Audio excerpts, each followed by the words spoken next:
guys and gals, welcome back. So in this video we're going to be talking about ToolKitRC M6 charger.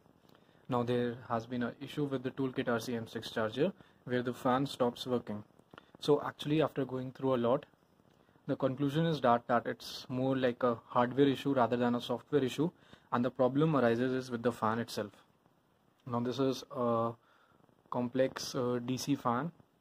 Now the thing which happens is that if I'm going to bring it closer, you're going to notice is that if I use this, you're going to notice is that the shaft moves a lot. As you can see, the shaft is moving a lot, and when this thing is placed on the bottom, this is my ToolKitRC M6 disassembled, and when it's placed on the bottom, when the fans are spinning, it is pushing the air downwards and the prop is coming towards us, and due to which the prop hits this base, and due to which the prop stucks and it stops working and the charger gets overheated. So there are two possible ways through which we can overcome this.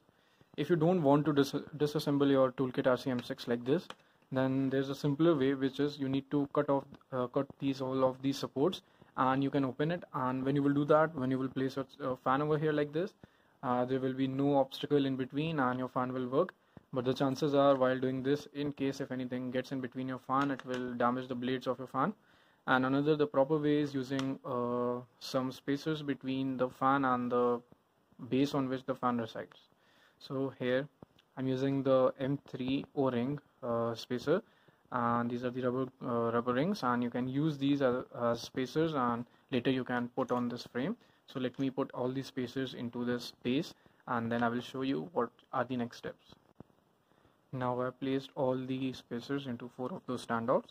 Now I will take my fan, and you need to make sure that this thing is facing towards you, and then you need to push it, and don't be too aggressive on this. It's a bit tight fit and it will take some time. And once you're done with this, now you can assemble your M6 and you're good to go with this.